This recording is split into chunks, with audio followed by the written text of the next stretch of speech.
Hey guys, hope you're doing well and hope you had a nice day today. It's beautiful here this evening. Grandma and I made a fire outside and we roasted hot dogs and had baked beans and deviled eggs and potato chips. Then a little bit later, we're going to let the fire die down and we're going to roast some marshmallows. So it's been a real nice evening here and I hope you guys have had a good day too. We're going to go ahead and pick up and read chapters 5 and 6. And again, I may break them up into two separate files. So this is chapter 5 of the Sasquatch Escape, and the chapter title is Jelly Bean Man. The Food for Less market was tiny compared with the grocery store back home. Just 5 aisles and only one cashier. There was no barista making cappuccinos, no fancy bottles of water from Fiji. The grocery bags were plastic, not canvas, and the day special was bologna, not goose liver pate. Ben's grandfather stood second in line for the cash register. He'd crammed a lot of groceries into his cart. There were kosher hot dogs, white bread and mustard. There were frozen pizzas and egg rolls, bagels and cream cheese, a box of sugar loops, and 2 boxes of donuts. Ben smiled. No fruits or vegetables or stuff that was healthy.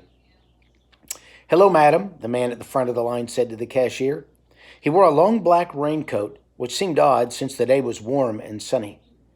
"I wish to purchase this can of fish broth, this can of condensed milk, and some kiwi-flavored jelly beans." The cashier, a girl with a pimple-covered nose, tapped her fingernails on the counter. "We don't have kiwi-flavored jelly beans." "Then could you be so kind as to special order them for me?" the man asked. "I need them as soon as possible." He pushed his long red hair behind his shoulders. The cashier took a piece of paper from a drawer. "How many do you want?" she asked. 2,000 boxes. 2,000 boxes, Ben blurted. "That's a lot of jelly beans," Grandpa Abe said as he leaned on the handle of the grocery cart.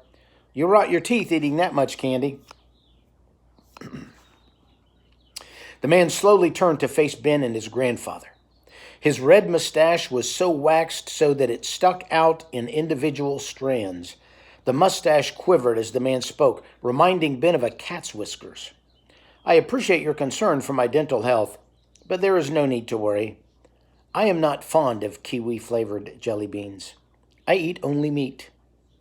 "Only meat?" Grandpa asked. "What about a knish? Do you like a good knish?" The man's irises, which were shaped like black half-moons, suddenly swelled.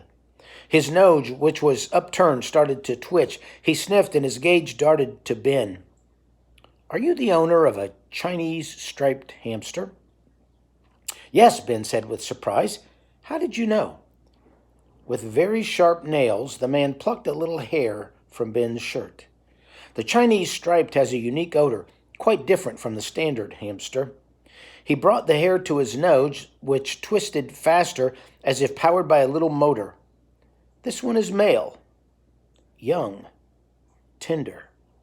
Delicious with pepper." He licked his lips. Delicious with pepper? An eerie shiver trickled down Ben's spine. He'd never heard of anyone eating a hamster. Who would do a thing like that? "You must be new around here," Grandpa Abe said to the man. "Where are you from?" The man straightened. His nose stopped twitching. "I'm from far away." 2,000 boxes will cost a lot of money, the cashier said. "You sure you want to order that many?" "Money is of no concern." The man reached into a trouser pocket and pulled out a wad of cash, which he set on the counter. Because Grandpa Abe and the cashier were staring open-mouthed at the cash, they didn't notice the little piece of paper that drifted from the man's pocket and landed at Ben's feet. "My employer would like the boxes delivered as soon as they arrive." "Who do you work for?" the cashier asked as she picked up the wad of cash. "I am employed by the brilliant and talented Dr. Wu." The man tapped his polished shoe. "As a matter of fact, if we could conclude our business, I need to get back to work. I am Dr. Wu's assistant." "Buttonville has a new doctor?" Grandpa Abe asked. "What kind of doctor?" "A worm doctor," the man replied. "Dr. Wu is renowned worldwide for her work with worms. She tends to their illnesses and needs. Grandpa Abe and the cashier shared a confused look. Do you have a pen, dear woman, so that I can fill out the order form? The cashier handed the red-haired man a pen. While he filled out the order form, Ben reached down and grabbed the piece of paper. It was a recipe card. Ben read it again. Was this for real? The man finished filling out the order form, then handed it to the cashier. The recipe said, "Recipe for artificial dragon's milk using known world ingredients. 1 can of fish broth, 1 can of condensed milk, mix together, heat until the liquid comes to a boil, serve piping hot." The cashier read the man's order form. It says here you want the jelly beans delivered to the old button factory, but the button factory is closed. Dr. Wu is renting the old factory. It will house her worm hospital. Then the man collected his grocery bag, which contained the can of fish broth and the can of condensed milk. After a quick bow to the cashier, he strode toward the exit. Ben hurried after him. "Excuse me," Ben called. The man turned on his heels. "Yes?" "You dropped this." Ben handed him the recipe card. The man's whiskers twitched as he took the card. "Thank you," he said. "That's a weird recipe," Ben said. "Is it for the worms at the worm hospital?" He didn't know anything about worms except that you cut them in half and they still wiggle.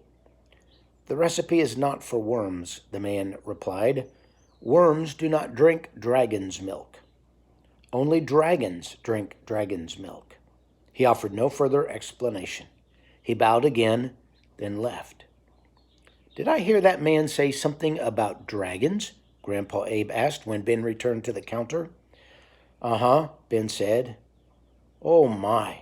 Grandpa Abe shook his head, then began to stack his groceries on the counter. "Just what we need. Another crazy person in Buttonville." That's the end of Chapter 5, and I'll send you guys another file in just a little bit of Chapter 6, okay? Love you.